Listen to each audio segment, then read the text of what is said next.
Moments ago, Stephen Miller, the Deputy Chief of Staff for the White House, just stepped up to the microphone here, and he answered a series of questions related to the economy, related to Ukraine, tomorrow night's State of the Union address, and I got to squeeze off my first question at the White House. Listen. Yes, time for like 2 or 3 questions. Yes. We're hearing reporting that the administration is considering sanctions on Russia. No announcement to make on any issue related to that right now. Can I ask you, can you talk a little bit about preparations for tomorrow night's speech? Any information you can give us about how Trump prepared, how he wrote his speech, who's going as guests, if you can give any preview?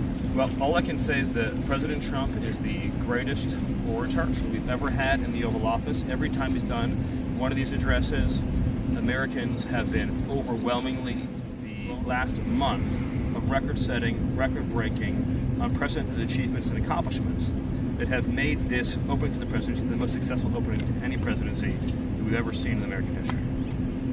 Stephen, can you confirm that top aides for the president are discussing any military aid to Ukraine? No announcements to make on anything related to that issue right now, but I will say that public polling is showing that Americans overwhelmingly support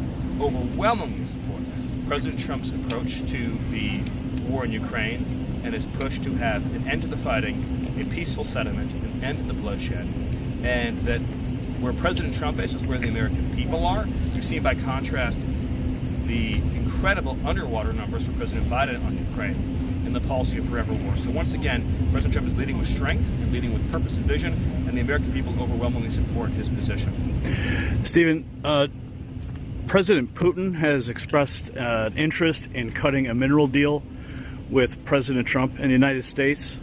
What is the administration's stance on that?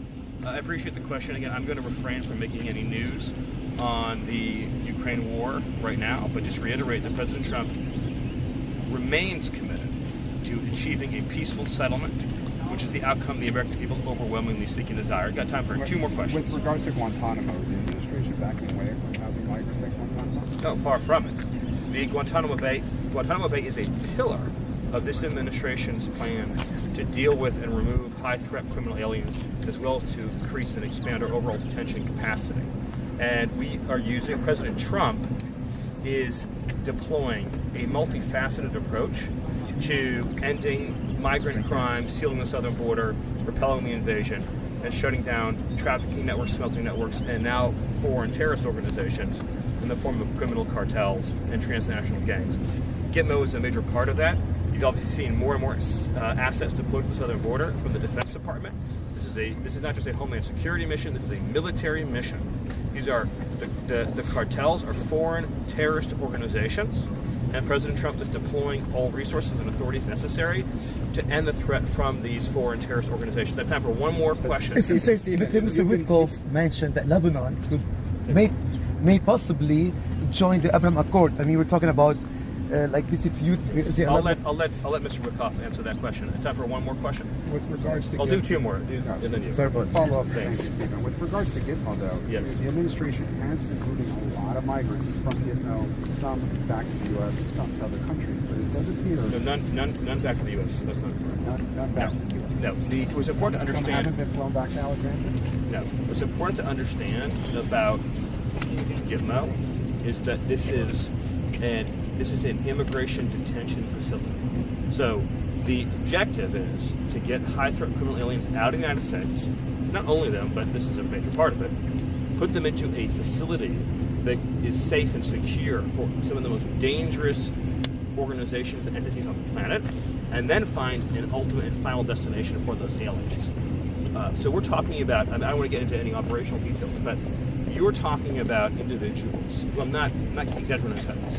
If they were this close as we are right now, and they had the ability to grab a sharp object, they would kill the person that far away in half a second. That is how dangerous they are.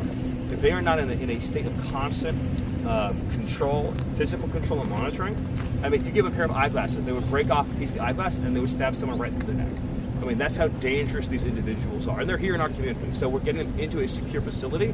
Gitmo's also set up by Congress to handle migrant processing in a more general way too, and we're working on building out that capacity. Well, the emphasis right now is on these very high threat criminal aliens. I just want to underscore that President Trump, he's made the designation. Tren de Aragua, MS-13, 6 criminal cartels in Mexico are now all designated as foreign terrorist organizations. And so that means that we are going to conduct military and law enforcement cooperative security operations like Gitmo to remove that threat from our communities. One more question. I was going to ask if you have any preview on the crypto summit on Friday. No, I have no preview on that right now, so I'll take one more question.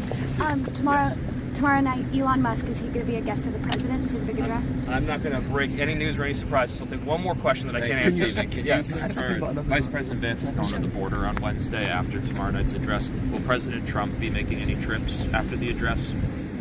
Well, I think let the White House team that is working on the post joint address plans announce that. But I would just say that the success story this administration has to tell, because of its actions on the border, because of President Trump's actions on the border, is truly without equal. President Trump came into office, he deployed the military, he set up a series of historic international agreements, deployed new law enforcement strategies, new prosecution strategies, and significant counter-cartel and counter-smuggling strategies that have resulted in a 95% drop in illegal crossings, and of course those who do cross face significant steep criminal penalties and deportation from the country. So it is you will never find an example of any law enforcement threat or national security threat where you've achieved such a rapid 180 in approach, strategy, and results, and it is truly something to celebrate, while at the same time recognizing that the criminal cartels control and govern the FTOs,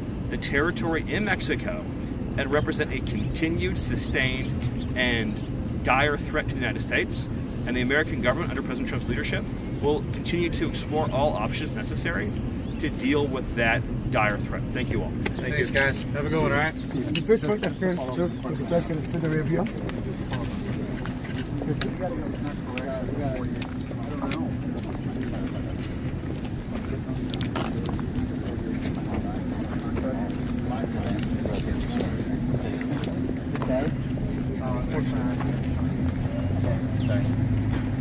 Yeah, man.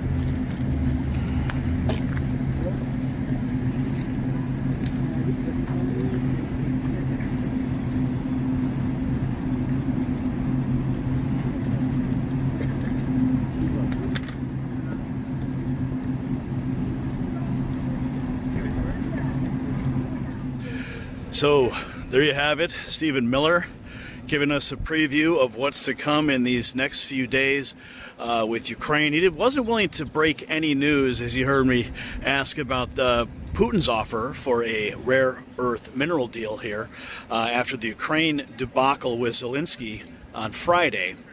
But we're going to have to wait and see. So there you have it. Gary Franchi reporting live from the White House in Washington, D.C. for the Next News Network.